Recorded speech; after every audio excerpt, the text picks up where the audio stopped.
இது என்னன்னு தெரியுமா? இப்போ நிறைய சுகர் பேஷண்ட்ஸ் பார்த்தீங்கன்னா இது என்ன காலையில் என்ன பண்ணுறாங்க, ஜூஸ் போட்டு குடிப்பாங்க. பார்த்துருக்கீங்களா? இது ரொம்ப ஃபேமஸ். இப்போ நிறைய சுகர் பேஷண்ட்ஸ் காலையில் இதை வந்து டீ போட்டு குடிப்பாங்க, மாங்காய் இலை. பார்த்துருக்கீங்களா?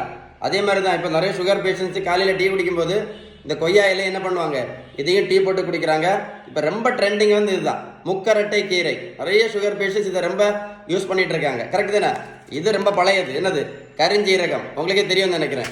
இன்னைக்கு நம்மகிட்ட இருக்கக்கூடிய ஒரு பெரிய மூட நம்பிக்கை என்ன தெரியுமா? ரைஸ் சாப்பிட்றதுனால தான் சுகருக்கு மாத்திரை போடுறோம், ரைஸ் சாப்பிட்றதுனால தான் இன்சுலின் போட்டுட்டு இருக்கோம் அப்படின்னு. அப்படி தானே? நான் ஒரு கேள்வி கேட்குறேன், பதில் சொல்லுங்க. வட இந்தியாவில் அவங்க ரைஸ் சாப்பிடவே மாட்டாங்களே. வட இந்தியாவில் எத்தனை பேர் சுகருக்கு மாத்திரை போடுறாங்க, எத்தனை பேர் இன்சுலின் போட்டுட்டு இருக்காங்க? கமெண்ட்ஸில் எழுதுங்க சார். இன்னொரு இந்த உலகத்தில் சுகருக்கும் ப்ரெஷருக்கும் மாத்திரை மட்டும் சாப்பிட்டதுனால யாருக்காவது சரியா இருந்தால் எனக்கு கால் பண்ணி பேசுங்க. யாருக்காவது சரியா இருக்கா? மாத்திரை மட்டும் சாப்பிட்டதுனால சொல்லுங்களா? நடைபயிற்சி மட்டும் பண்ணதுனால ஏதாவது மாத்திரை நடத்தியிருக்காங்களா? இல்லை இன்சுலின் நடத்தியிருக்காங்களா? இல்லை வெயிட்டை குறைச்சிருக்காங்களா? நடைபயிற்சி மட்டும் பண்ணதுனால. நல்லா கேட்டுடுங்க. 1 கிலோமீட்டர் நடைபயிற்சி பண்ணினா கூட 40லேருந்து 50 கேலரி மட்டும்தான் எரிக்க முடியும். அதனால் நடைபயிற்சி மட்டும் பண்ணி எந்த மாத்திரையும் நடத்த முடியாது, வெயிட்டு கண்டிப்பாக குறைக்க முடியாது. இப்போ இதுதான் ரொம்ப ட்ரெண்டிங். சிறுதானியம் மட்டும் சாப்பிட்டா போதும், சுகர் மாத்திரையை நடத்திடலாம், தைராய்டு மாத்திரை நடத்திடலாம், பிபி மாத்திரை நடத்திடலாம், இன்சுலின் நடத்திடலாம், வெயிட்டை வேற குறைச்சிடலாம். அப்படி ஏதாவது மாத்திரை சிறுதானியம் மட்டும் சாப்பிட்டதுனால யாராவது நடத்தியிருக்காங்களா? சொல்லுங்க.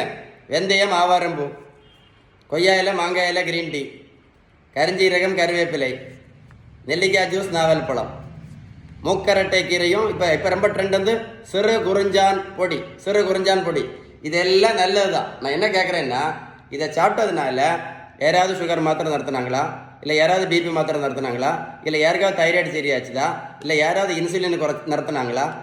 சொல்லுங்களா? இல்லை யாராவது ஃபேட்டி லிவருக்கு மாத்திரை நடத்தினாங்களா? இல்லை யாராவது வெயிட்டை குறைச்சாங்களா? நல்லா கேட்டுடுங்க. மருத்துவத்தோட ஸ்டாண்டர்ட் புத்தகம் ஹாரிசன். இந்த புத்தகம் என்ன சொல்லுதுன்னா, sugar, pressure, cholesterol, fatty liver, பித்தப்பைக்கல், தைராய்டு, உடல் பருமன், பிசிஓடி, இதுக்கு எல்லாத்துக்குமே அவங்க சொல்லக்கூடிய ஒரே ஒரு ட்ரீட்மெண்ட் பேலன்ஸ் டயட் மட்டும்தான்.